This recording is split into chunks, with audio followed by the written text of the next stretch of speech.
할렐루야. 거룩한 주일 2부 예배 나오신 여러분을 환영하고 축복합니다. 오늘도 하나님께서 주시는 사랑의 능력으로 말미암아 세상을 이기는 그 은혜를 경험하는 시간 되길 간절히 소망합니다. 이제 다 자리에서 일어서서 함께 임례하며 주님의 보좌 앞으로 나아가도록 하겠습니다.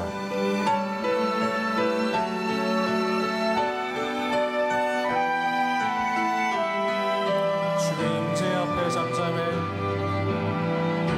주의 임재 앞에 잠잠해. 주 여기 계시네. 와서 모두 굽혀 경배해. 신령과 진리로 순결하신 주님,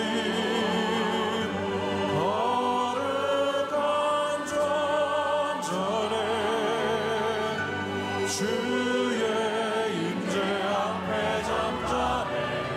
주 여기 계시네. 주 믿는 자에게, 주 믿는 자에게 능치 못함 없네. 주의 능력 앞에 잠잠해. 주 역사하시네. 주 역사하시네. 주 역사하시네.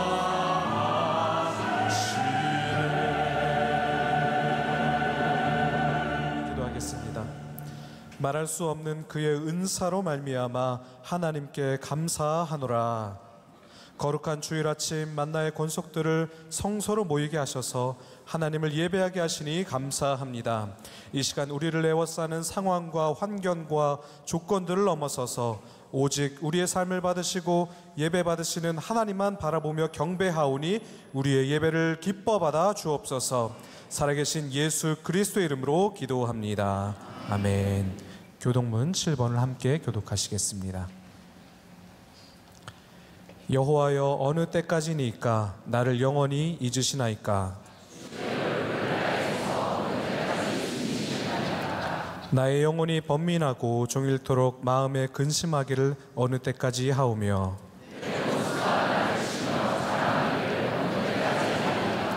여호와 내 하나님이여, 나를 생각하사 응답하시고 나의 눈을 밝히소서.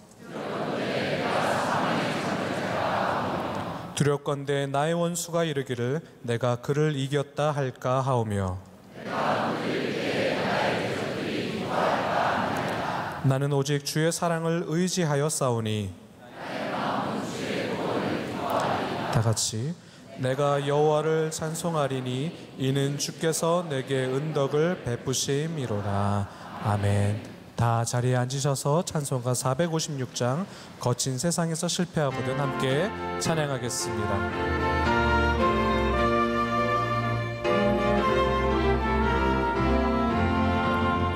거친 세상에서 실패하거든 그 손 못 자국 만져라. 오랜 일하다가 힘을 얻으리 그 손 못 자국 만져라. 그 손 못 자국 만져라. 그 손 못 자국 만져라. 주가 널 지키며 인도하시리. 그 손 못 자국 만져라. 내가 어둠 속을 걸어갈 때에 그 손 못 자국 만져라. 주가 참평안을 내게 주시니 그 손 못 자국 만져라. 그 손 못 자국 만져라. 그 손 못 자국 만져라. 주가 널 지키며 인도하시니 그 손 못 자국 만져라. 내가 부활의 주 따라가려면 그 손 못 자국 만져라. 내가 주 안에서 그리 살리라. 그 손 못 자국 만져라. 그 손 못 자국 만져라. 그 손 못 자국 만져라.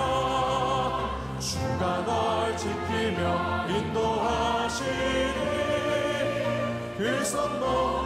4절입니다. 너의 죄악의 짐, 너의 죄악의 짐 무거울 때에 그 손 못 자국 만져라.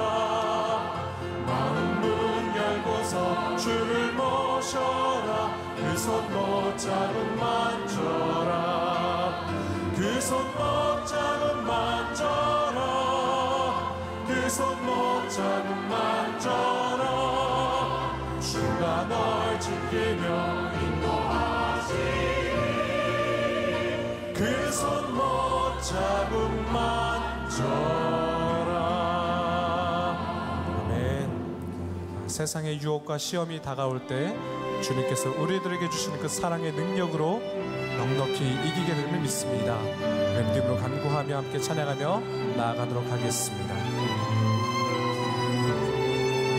함께 찬양합니다. 세상의 유혹 시험이, 세상의 유혹 시험이 내게 몰려올 때에 나의 힘으로 그것들 모두 이길 수 없네. 거대한 폭풍 가운데 위축된 나의 영혼 어찌할 바를 몰라 헤매이고 있을 때 주를 찬양, 주 찬양, 손을 들고 찬양. 전쟁은 나에게 속한 것 아니니 주를 찬양, 손을 들고 찬양. 전쟁은 나에게 속한 것. 2절입니다. 거짓과 속임수로, 거짓과 속임수로 가득 찬 세상에서 어디로 갈지 몰라 머뭇거리고 있네. 공중의 권세 잡은 자 지금도 우리를 실패와 절망으로 넘어뜨리려 주를 찬양, 주를 찬양, 손을 들고 찬양. 전쟁은 나에게 속한 것 아니니 주를 찬양, 손을 들고 찬양. 전쟁은 나에게 속한. 한 번 더 이번엔 3절로 함께 고백합니다. 주위를 둘러보면, 주위를 둘러보면 주님 아무도 없는 듯 믿음의 눈을 들면 주님께서 우리와 함께 하십니다. 아멘. 지금도 내 안에서 역사하고 계시는 사망과 어둠의 권세 물리치시. 우리 믿음으로 고백하며 나아갑시다. 주를 찬양, 주를 찬양, 손을 들고 찬양. 전쟁은 나에게 속한 것 아니니 주를 찬양, 손을 들고 찬양. 전쟁은 하나님께 속한. 우리 믿음의 두 손 높이 들고 찬양합시다. 주를 찬양, 주님을 찬양, 주를 찬양, 손을 들고 찬양. 전쟁은 나에게 속한 것 아니니 주를 찬양, 손을 들고 찬양. 전쟁은 하나님께. 우리 한 번 더 믿음으로 고백하면서 찬양합시다. 주를 찬양, 주님을 찬양. 할렐루야. 주를 찬양, 손을 들고 찬양. 전쟁은 나에게 속한 것 아니니 주를 찬양, 손을 들고 전쟁은 하나님께 속한 것이니.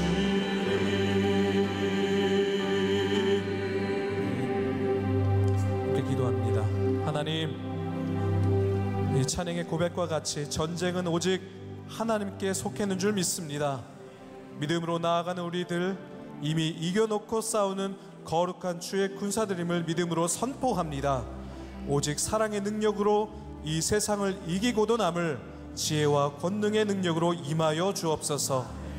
주님, 간절히 기도하옵기는 거짓과 속임수 가득한 세상에서 살아갈 지혜의 영을 더하여 주옵소서. 특별히 분별의 영을 허락하시사 삶의 우선순위를 정하게 하시고 혼탁한 세상에서 오직 진리의 영이신 하나님 한 분만 바라며 말씀 가운데 나아가도록 주님 함께하여 주옵소서. 특별히 시험을 마친 수험생들과 부모님들, 그리고 기도로 중보한 기도맘까지 하나님 기억하여 주옵소서. 주님, 그들의 눈물과 땀방울 그리고 인내와 노력 위에 하나님의 은혜를 더하여 주옵소서. 은혜로 말미암아 주어진 환경에서 더욱 최선을 다하게 하시고 흔들리고 낙심하기보다 감사의 고백들이 가득하게 하셔서 그 가운데에 하나님께서 하실 일들을 기대하고 감사하며 주의 영광을 드러내는 거룩한 자녀들 되게 하여 주옵소서. 오늘도 말씀을 전하시는 담임 목사님을 위해서 기도합니다. 하늘에서부터 시작된 하나님의 사랑의 능력이 목사님 말씀을 통해서 우리들의 심령에 전달될 때에 주의 사랑을 깨달아 알게 하여 주옵소서. 그 사랑의 능력으로 말미암아 세상을 이기고도 남을 믿음을 이 시간 허락하여 주옵소서.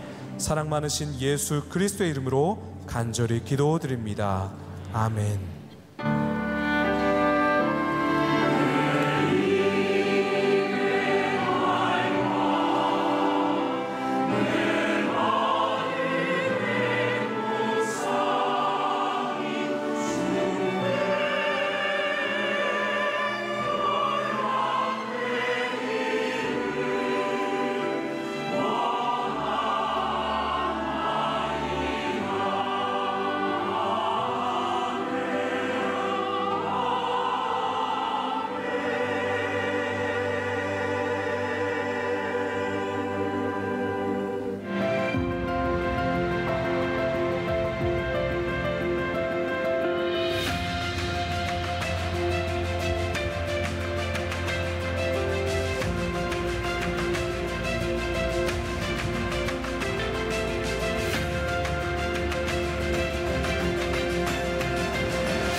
계속해서 요한 1서 말씀을 함께 나누고 있습니다. 오늘은 사랑의 능력으로 세상을 이기십시오. 사랑으로 세상을 이기십시오. 이런 제목으로 말씀을 나누려고 합니다.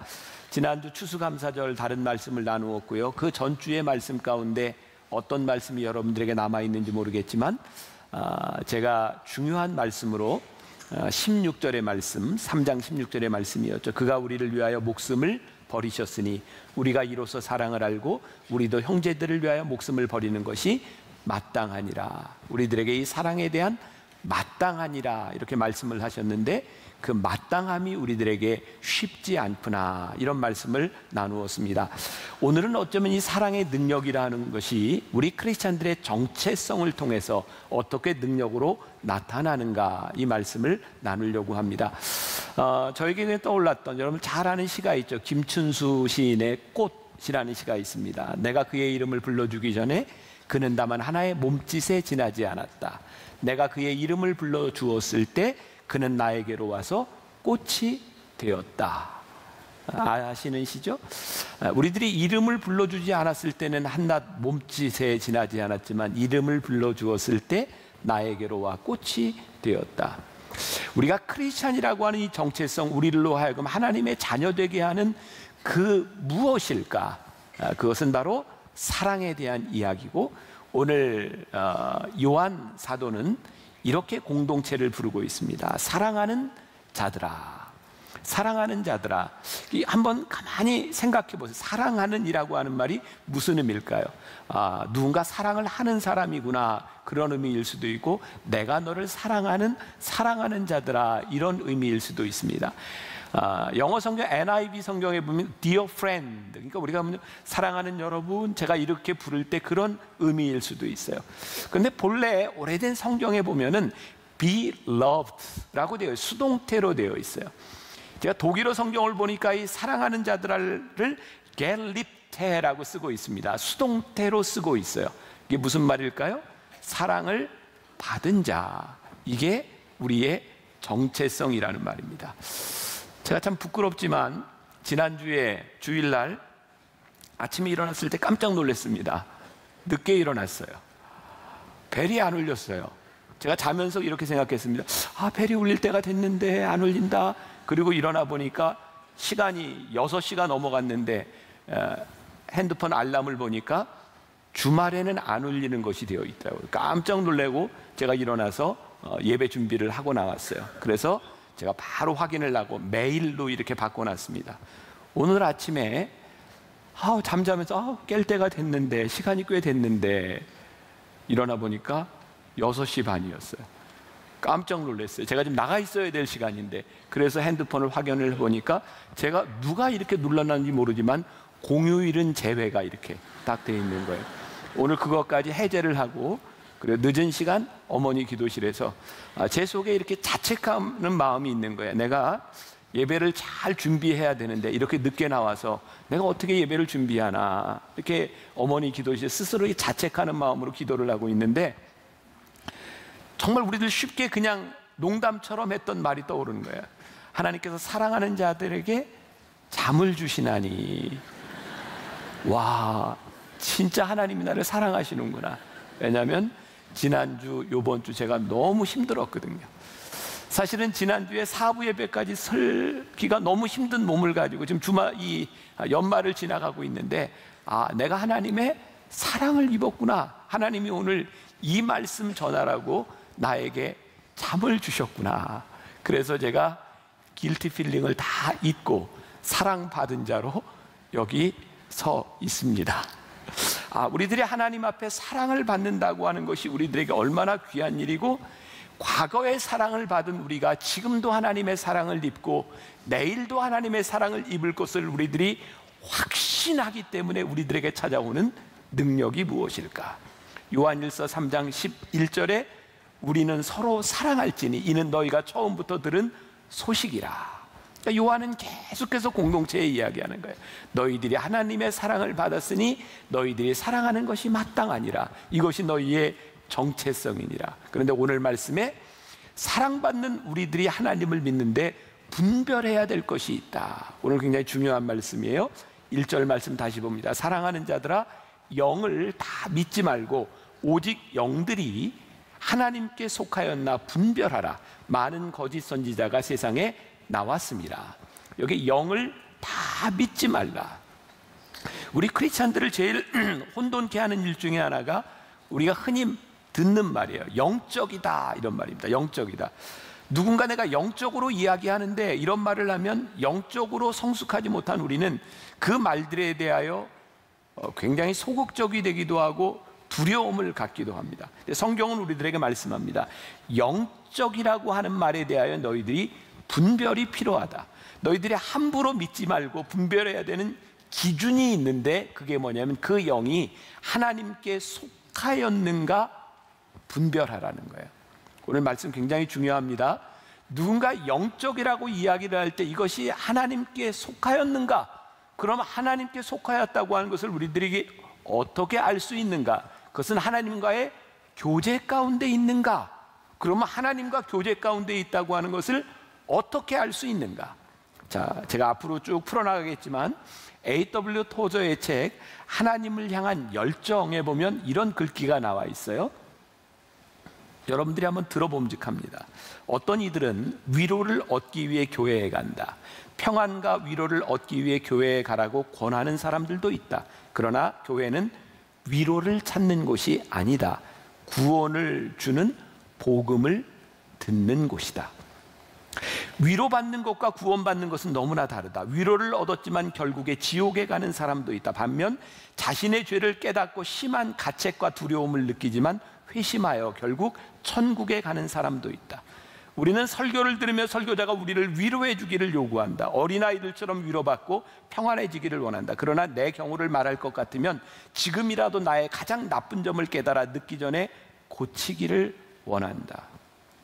아마 여기 있는 많은 분들이 오늘 이 시간 말씀을 들으면 하나님 저에게 위로해 주세요. 위로가 틀렸다는 것이 아닙니다. 그러나 우리의 궁극적인 목적과 정체성은 위로에 있는 것이 아니라 하나님의 말씀이 우리를 어떻게 구원하는가, 이것을 떠나가면 우리들이 올바른 신앙 가운데 있지 못함을 우리들이 깨달아야 된다는 거죠. 제가 언젠가 여러분들의 그런 말씀 드렸습니다. 말씀을 들으며 여러분들의 마음이 불편해지기를, 말씀을 들을 때 내 마음에 드는 것 때문에 아멘, 감사합니다, 이것도 참 귀한 것이지만 그 말씀이 내 안에 부딪혀서 그것이 나를 불편하게 만들 때 우리는 하나님 앞에 나아갈 수 있지 않을까. 그래서 오늘 저는 새벽에 늦게 기도실에 갔지만 간절히 기도한 것이 있어요. 하나님, 오늘 이 말씀이 날선 검처럼 우리의 심령 골수를 쪼개며 이 말씀이 우리들 가운데 역사할 때 우리의 마음을 불편하게 하는 역사가 있게 하여 주옵소서. 그래서 우리들의 신앙에 그냥 맹목적인 믿음이 아니라 이 믿음을 분별하기 위하여, 그래서 이 분별하라라고 하는 말을 영어 성경에는 테스트라고 하는 단어를 쓰고 있어요. 여러분들의 믿음을 그게 진짜인지 아닌지 여러분들 테스트 해보라는 거예요. 신중하게 생각하고 따져보라는 거예요. 우리는 그동안 교회에서 이런 말을 참 많이 들었죠. 믿으세요, 믿으세요. 믿음이 나쁜 것이 아닙니다. 그러나 믿음이 맹목적인 것이 아닙니다. 믿음은 우리들의 하나님 앞에 올바른 영을 가지고 믿는 것이지 분별하지 않고 믿는 것이 아닙니다. 전 그런 생각이 들었어요. 여러분들이 신앙생활을 하며 여러분들 가운데 고민이 오기 시작할 때 그 고민을 가지고 여러분들이 붙들면 그것이 묵상이 되고, 그것이 우리들 가운데 묵상이 되면 우리를 영적 성숙으로 이끌어줘요. 그런데 우리들이 말씀 앞에 고민하지 않아요. 믿음을 가지고 고민하지 않아요. 그래서 묵상하지 않고 우리의 영이 성숙으로 나아가지 않아요. 그 권준 목사님이 쓴 교회만 다니지 말고 교회가 되라 라는 책에 보면 이런 얘기가 나옵니다. 어떤 사람이, 이게 탈무드에 나오는 이야기인데요, 이렇게 걸어가다가 너무 힘들어서 이렇게 앉아있다가 지나가는 마차를 보고 세웁니다. 저를 좀 태워주세요. 그랬더니 마부가 기꺼이 태워줍니다. 이 사람이 타서 이렇게 묻습니다. 여기에서 예루살렘까지 얼마나 되나요? 그랬더니 마부가 이 정도 속도면 한 30분쯤 걸릴 겁니다. 이 사람이 이렇게 얻어 타고 졸아요. 한 30분쯤 된 것 같아서 일어나서 마부에게 묻습니다. 예루살렘에 다 왔나요? 그랬더니 이 사람이 아니요, 예루살렘 가려면 1시간쯤 걸릴 건데요. 아니 30분 걸린다면서요. 예, 이 마차는 예루살렘 반대 방향으로 가고 있는데, 이 사람은 방향을 묻지 않았어요. 제가 이렇게 썼습니다. 우리들은 하나님을 열심히 믿으라고 하는 건 참 많이 들어왔는데 하나님을 잘 믿으라고 하는 걸 잘 듣지 못한 것 같다. 오늘 우리의 신앙에 열심히 중요한 것은 사실이지만 우리들이 어떻게 하나님을 믿고 어떻게 하나님을 잘 믿느냐는 것은 우리들에게 훨씬 더 중요하니.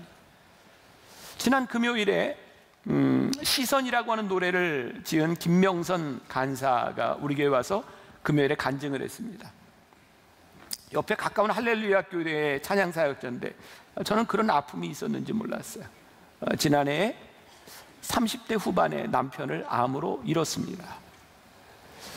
암이라는 진단도 남편이 아파서 병원에 간 것이 아니라 자기가 아파서 병원에 갔다가 기침하는 남편에게 당신도 검사해보라는 이야기를 듣고 검사를 했는데 이미 말기암이 되었어요.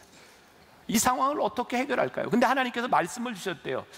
요한복음 12장에 나사로를 살리신 그 일을 통해 내가 믿으면 영광을 보리라, 그 말씀을 확 붙들었대요.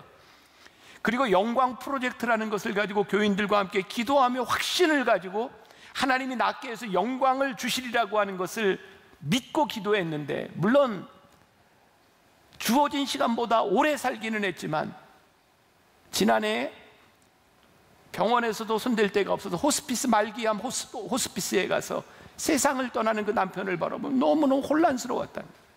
하나님, 믿음은 영광을 보리라고 말씀하셨는데 이걸 제가 어떻게 받아들입니까? 자신에게 너무너무 혼란스러웠대.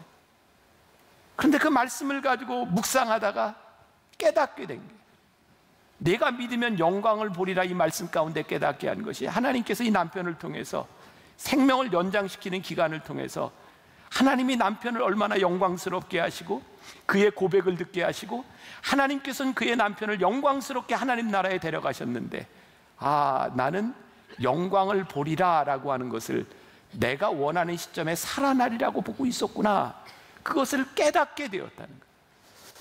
지난 금요일 날 들었던 그 말씀이 오늘 성도들에게 이렇게 적용될 수 있겠구나. 우리는 하나님을 믿는다고 하면서 너무나 맹목적으로 하나님을 믿으며 하나님의 말씀을 분별하지 않으려고 하는데, 우리들이 말씀을 붙들고 묵상하고 분별하기 시작할 때 그것이 우리를 성숙으로 이끌어가는 데를 우리들이 경험하지 못하고 그냥 그렇게 살아가는 것은 아닐까. 자, 오늘 1절과 2절 3절 말씀이 아주 중요합니다. 사랑하는 자들아, 영을 다 믿지 말고 오직 영들이 하나님께 속하였나 분별하라. 많은 거짓 선지자가 세상에서 나왔습니다. 이로써 너희가 하나님의 영을 알지니 곧 예수 그리스도께서 육체로 오신 것을 시인하는 영마다 하나님께 속한 것이요, 예수를 시인하지 아니하는 영마다 하나님께 속한 것이 아니니 이것이 곧 적 그리스도의 영이니라. 오리라 한 말을 너희가 들었거니와 지금 벌써 세상에 있느니라. 자, 여기에 보니까요, 무지하다라고 하는 것은요, 우리가 아무것도 모르기 때문이 아니라 우리들이 분별하지 않기 때문에 속아 넘어가는 거예요. 그 당시도 그랬고 지금도 그렇고 우리를 헷갈리게 하는, 우리를 유혹하는 거짓 영들이 많은 거죠. 예를 들면 이런 겁니다. 우리는 선행이라고 하는 것을 참 좋아합니다. 중요합니다. 그래서 많은 거짓 영들이 선행이라고 하는 이름을 가지고 우리들에게 다가옵니다. 착한 일을 하는구나. 그래서 어떤 이단 단체는 장학 사업을 열심히 합니다. 또 어떤 단체는 사회 사업을 열심히 합니다. 여러분, 이것이 잘못됐다고 하는 것이 아니라 그것이 진리는 아니라는 겁니다. 제가 요즘 신대원생들을 데리고 수업을 하면서 제가 참 많이 배웁니다. 지난주에는 대전에 있는 교회 탐방을 갔는데 한 학생이 그 제자 훈련을 하고 교인들을 양육하는 것을 잘하는 교회 목사님에게 이렇게 물었습니다. 목사님, 크리스찬과 넌 크리스찬을 어떻게 구별하십니까? 여러분 스스로 한번 답을 내요. 어떻게 구별해요? 크리스찬과 넌 크리스찬. 그 목사님이 이렇게 대답을 했어요.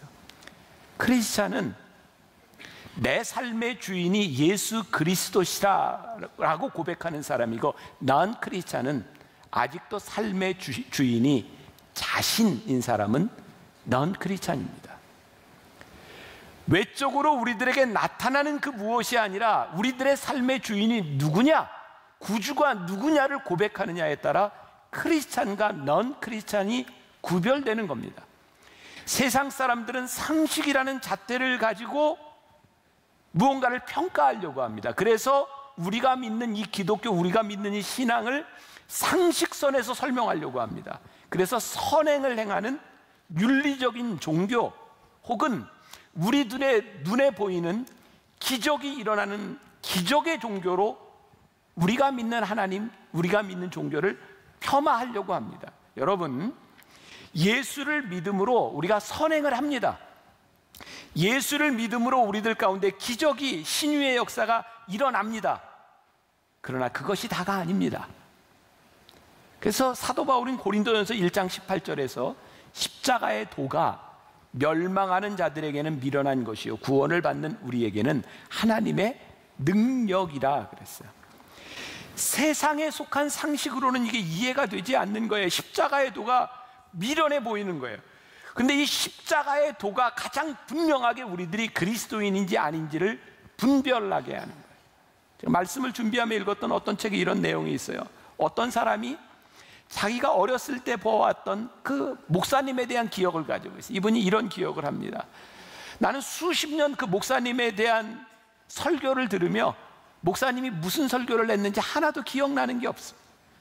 그런데 중요한 것은 그 목사님을 통해서 내가 변화되었고, 그 목사님이 전하는 말씀과 기도를 통해서 내가 신앙을 배운 것만은 분명하다는 거예요. 내용이 기억나지 않지만 그분을 통해서 변화됐고 그분을 통해서 예수를 믿게 되었다는 것이 분명해요. 우리가 무엇을 분별해요? 어떤 선행, 어떤 착한 일, 아무리 위대한 일을 한다 할지라도 중요한 것은 그것을 통하여 예수 그리스도가 보여져야 되고 예수를 믿게 되어야 되는 거예요. 여러분들이 분별해야 되는 게 뭐예요? 여러분들이 여기 설교하는 저를 바라보면 저 목사가 진짜 목사인가 가짜 목사인가 분별해야 되는 게 뭐예요? 설교를 하고 교회가 부흥하고 여러 가지 일들을 많이 하는데 예수 그리스도가 드러나는 것이 아니라 여기서 설교하는 제가 자꾸 드러나고 저로 인하여 하나님이 보이지 않는다면 저는 가짜 목사입니다. 여러분들이 만나교회를 다니며 많은 선행, 그것들이 드러나기는 한데 예수 그리스도가 드러나지 않는다면 우리는 가짜입니다. 우리들이 이거 속지 말아야 된다. 유명한 석학 피터 드래커는 아주 멋진 말을 했어요. 세계에서 최악의 실패는 중요하지 않은 것에 성공하는 것이다. 이거 감동해야 될 얘기인데, 중요하지 않은 것에 성공하는 것처럼 위험한 일이 없어요. 저는 이것을 우리 교회에 적용해 봅니다. 교회의 최악의 실패는 무엇인가? 복음 이외의 것으로 성공을 맛보는 거예요. 우리가 말하는 성공이 뭐예요? 흔히 지금까지 이야기했던 교회 성장, 성장지상주의, 번영지상주의. 우리들이 흔히 교회에서 들었던 여러분들 예수를 믿으면 여러분들 잘 됩니다, 성장합니다, 부흥합니다. 이게 진리가 아니라는 말이에요. 예수를 믿고 우리가 잘 될 수 있습니다. 그러나 그것이 진리는 아닙니다. 우리가 종교개혁 500주년을 맞이하고 있어요. 타락했던 중세교회를 바라보며 우리들이 뭘 얘기하면 그들의 성직 매매와 면죄부를 판매했던 그 타락상을 이야기합니다. 왜 중세교회는 면죄부를 판매하고 왜 중세교회는 성직을 매매하며 타락했을까요? 중세교회의 성공을 뭐로 보았는지 아세요? 멋진 건물들이 올라가고 교황이 힘을 가지는 것이 성공으로 보았기 때문에 그들은 역사상 가장 큰 베드로 성당을 지으며 그 성당을 지을 돈이 없어서 면죄부를 판매해요. 세상에, 면죄부가 어떤 건지 아세요? 너희 부모의 죄, 너희들이 지은 죄, 연옥에가 있는 죄, 하다못해 면죄부가 어떻게 팔았는지 아세요? 너희들이 앞으로 지을 죄도 면죄부를 사면 너희들의 죄가 산다. 그 얘기를 듣고 면죄부를 삽니다. 어떻게 그런 일이 일어날 수 있어요? 교회가 커지면 성공이라고 보고 힘을 가지면 성공으로 보았던 기복에 대한 문제, 여러분 오해할까 봐 말씀드려요. 예수를 믿고 여러분들이 잘 되고 복되고 경제적인 번영도 누리고 여러분들의 인생이 잘 되는 것이 잘못된 것이 아니라 그것이 신앙은 아니라는 것을 우리들이 알지 못하면 우리는 거짓 영에 너무 쉽게 떨어질 수 있어요. 예수님을 그리스도로 고백하는 사람들이 절대로 할 수 없는 일이 중세교회 타락 가운데 일어났단 말이에요.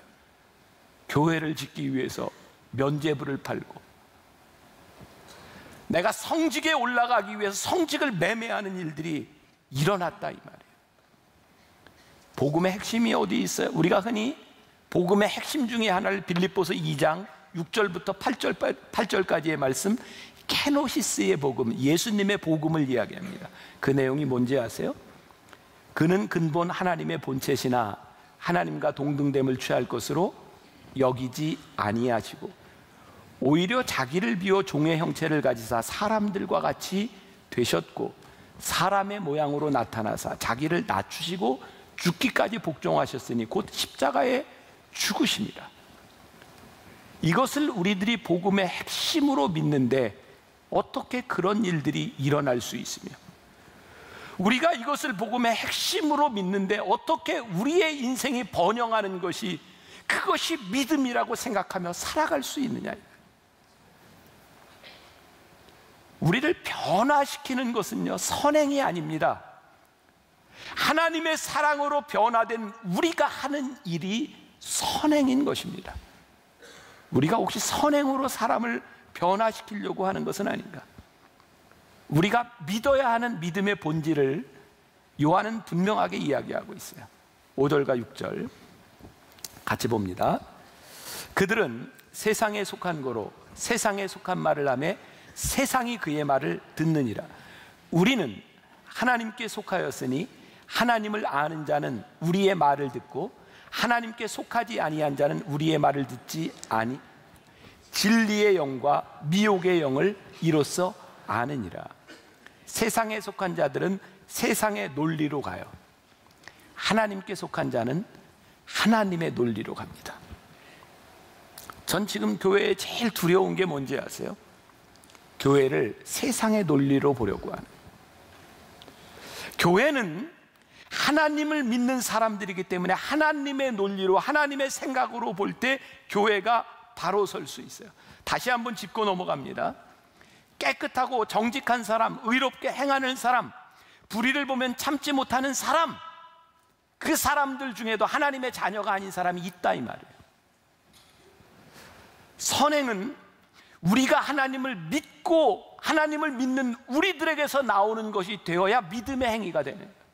반대로 우리가 하나님을 믿는다고 하면서 우리가 부족한 사람들이 있어요. 아유, 저 사람은 하나님을 믿는데 성격이 그래요. 아니, 저 예수님을 믿는데 왜 저렇게 살아? 근데 그렇게 살아가지만 그렇게 살아가는 사람도 하나님이 하나님의 자녀로 삼아 주실 수 있어요. 부족한 거예요. 그러나 부족한 대로 하나님이 우리를 자녀 삼아 주시는 거예요. 교회는 우리들이 생각하는 이상적인 사람의 공동체가 아니라 부족한 우리를 불러주신 믿음의 공동체가 교회인 거예요. 어떤 목사님이 이런 예를 들더라고요. 좋은 병원, 나쁜 병원, 큰 병원, 작은 병원, 그 차이가 무엇이에요? 좋은 병원에는요 중환자들이 많이 몰리는 거 아십니까? 별로인 병원에는 중환자들이 별로 가지 않습니다. 그러니까 이게 너무 이게 비약적인 것인지를 모르지만 우리 교회가 진짜 좋은 교회가 되려면 여기 문제 있는 사람이 많은 게 정상이에요. 문제 있는 채로 머무는 것이 아니라 문제 있는 사람들이 변해가는 공동체가 하나님이 쓰시는 공동체인 거죠. 자, 이것을 설명할 수 있는 가장 좋은 아마 예가 될 것 같아요. 누가복음 23장에 예수님이 십자가에 달리실 때 양편의 강도가 있었어요. 양편의 강도는 다 흉악한 죄를 지은 사람입니다. 한편의 강도는 예수님을 저주하고 죽었고 한편의 강도는 예수님께 이렇게 말합니다. 주님, 나를 좀 기억해 주세요. 그랬더니 예수님께서 누가복음 23장 43절에서 뭐라고 말씀하시냐면 내가 진실로 내게 이르노니 오늘 내가 나와 함께 낙원에 있으리라 말씀하시거든요. 이거 너무 unfair한 일입니다. 분명히 나쁜 사람이에요. 죄 지은 사람이 어느 정도? 십자가에 매달려 죽을 만큼 죄 지은 사람이에요. 근데 마지막 순간에 주님 저를 기억해 주세요. 그랬더니 예수님께서 그래, 오늘 네가 나와 함께 낙원에가 있으리라. 우리가 믿는 복음의 핵심 진리가 무엇일까요? 선행이 아니라는 거예요. 오해하지 마세요. 막 살아도 된다 이런 것이 아니에요. 그러나 선행이 우리 복음의 진리가 아니라 예수님을 바라보며 그분을 나의 구주로 고백하는 것, 그 믿음 위에서 우리의 신앙이 세워져요. 이 사랑이라고 하는 말을 제일 많이 하는 이 사랑의 사도 요한은 사랑의 사도였기 때문에 하나님께 불리움을 받은 사람이 아니라 그가 하나님의 사람으로 불리움을 받아서 사랑의 사도로 변해가고 있는 거예요. 유명한 빌리 그레이엄 목사님은 이렇게 말을 하죠. 내가 구원받은 것은 수천 수만 명의 사람을 전도했기 때문이 아니라 죄인이기 때문에 나는 구원받았다. 그의 행위로 구원을 받은 것이 아니라 그가 죄인이기 때문에 하나님 앞에 구원받은 거예요. 오늘 우리들에게 이 고백이 없으면 이 믿음은 아무 가치가 없는 거예요. 거짓 영들에 우리들이 속을 수 있는 거예요. 여러분 보세요. 마태복음 16장 16절에 유명한 베드로의 고백이 나오잖아요. 시몬 베드로가 대답하여 예수님께서 물으셨을 때 이르되 주는 그리스도시여 살아계신 하나님의 아들입니다. 그랬더니 예수님께서 17절과 18절에 이렇게 말씀하세요. 예수께서 대답하여 이르시되 바요나 시몬아 내가 복이 있도다. 이를 내게 알게 하니는 혈육이 아니요 하늘에 계신 내 아버지시니라. 또 내가 내게 이르노니 너는 베드로라. 내가 이 반석 위에 내 교회를 세우리니 음부의 권세가 이기지 못하리라. 베드로가 지금 고백한 이것이 세상적인 것이 아닙니다. 이게 어떻게 세상의 논리로 고백이 됩니까? 이것을 너에게 알게 하신 이는 하나님이신데 내가 교회를 세우리니 너의 고백 위에 교회를 세우리라. 주는 그리스도시요 살아계신 하나님의 아들입니다. 예수님이 기적을 행하시고 수많은 사람들이 예수님을 따라올 때 그 수많은 사람 위에 교회를 세운 것이 아니고, 예수님께서 오병이어의 기적을 행하시며 많은 사람들이 떡을 먹을 때 떡을 먹는 회중 위에 교회를 세우신 것이 아니라, 주는 그리스도시요 살아계신 하나님의 아들입니다 라는 고백 위에 하나님이 교회를 세우셨다. 우리의 믿음은 기적을 믿는 게 아니에요. 기적을 행하신 주님을 믿어요. 우리의 믿음은 선행을 믿는 게 아니에요. 우리가 믿음으로 선행할 수 있음을 믿는 거예요. 지난 변화산 때였던 것 같아요. 새벽 예배를 마치고 났는데 한 권사님이 저에게 면담을 요청했어요. 아들 문제로 이야기를 좀 하고 싶다. 아마 그분이 저에게 이렇게 면담을 요청할 수 있었던 것은 만나교회 초창기 때부터 제가 흔히 말하는 교회 오빠이기 때문에 아마 그렇게 가정 이야기를 할 수 있었던 것 같아요. 저 괜찮은 교회 오빠였습니다. 옛날에 아들이요 삼수를 냈는데 떨어졌어요. 체육대학을 가기 위해서 열심히 준비했고 공부도 잘했는데 첫 해에 다리를 다쳐서 시험을 못 봤는데 두 번째에도 또 다리를 다쳤어요. 그런데도 잘 준비를 해서 시험을 봤는데 떨어졌어요. 어떤 분이 그랬는지 모르지만 어떤 교역자가, 목회자가 그랬대요. 그 상황을 보더니 거 보세요. 하나님의 뜻이 어디 있는지 얘를 신학교에 보내라는 뜻이 아닙니까? 저에게 상담을 요청한 거예요. 근데 아들이 이렇게 얘기합니다. 목사님, 저는 소명을 받지 못했어요. 그리고 죄송합니다. 내가 떨어졌기 때문에 찌질하게 신학교 가는 건 아니라고 생각해요. 제가 이렇게 이야기를 했던 기억이 납니다. 그 상황이 부모나 자녀에게 얼마나 당황스러운 일이겠습니까? 열심히 공부했는데 제가 그 아들에게 이렇게 얘기했어요. 네가 노력을 하고 그럼에도 불구하고 다리를 다쳐서 시험을 제대로 볼 수 없어서 내가 대학에 떨어진 재수 3수를 냈는데 대학에 못 가는 이 상황 가운데서 그래서 하나님이 너에게 구원자가 못 되시겠니? 아니에요. 떨어졌어도 지금 힘든 시간을 지나가도 예수님은 우리의 주님이심을 우리들이 고백할 수 있는 거예요. 내가 대학에 떨어지고 다리를 다쳐도 구원하신 그분이 예수님이라는 것이 너의 인생에 변함이 없고, 대학에 떨어졌기 때문에 다리를 다쳤기 때문에 하나님이 너를 신학교로 인도하신다? 나는 하나님을 그렇게 믿지 않는다. 물론 떨어졌기 때문에 그 길을 통해서도 인도하실 수 있는 분이시지만 그렇게 네 다리를 부러뜨려서까지 하나님이 신학교로 몰아가시는 분은 아닐 것 같다. 우리의 인생에, 우리의 삶에서 내가 실력이 되지 않는데 대학에 붙은 놀라운 경험을 우리들이 하잖아요. 저도 83년도에 학력고사, 82년도에 학력고사 보고 답을 맞히는데 전 그때는 TV를 보고 맞힐 때였잖아요. 찍은 게 맞았어. 세상에, 세상에. 제가 구원받은 줄 알아서 찍은 걸 맞게 하셨을까요? 그냥 저에게 이해할 수 없는 은혜가 온 거예요. 우리가 사고가 났는데 정말 모든 사람들이 다 죽었는데 나만 혼자 살았어요. 내가 구원받은 자였기 때문에 혼자 산 걸까요? 그럼 죽은 사람들은 다 구원받지 못한 자들일까요? 아니에요. 그것은 우리들에게 말로 형언할 수 없는, 우리들에게 은혜로 다가올 수 있는 일이기는 하지만 그것은 우리들이 구원받는 일과 관계에 있는 것은 아니에요. 정말 중요한 것은 우리들이 축복을 받느냐, 대학에 붙느냐, 떨어지느냐 이런 문제가 우리를 흔드는 것이 아니라 내가 우리들의 삶에서 예수 그리스도를 나의 구주로 고백하고 그 믿음으로 어떤 상황 가운데서도 흔들리지 않고 살아가느냐가 우리의 믿음이지, 그 이외의 것들로 우리를 흔드는 거짓 영들에 속지 말라 이 말이에요.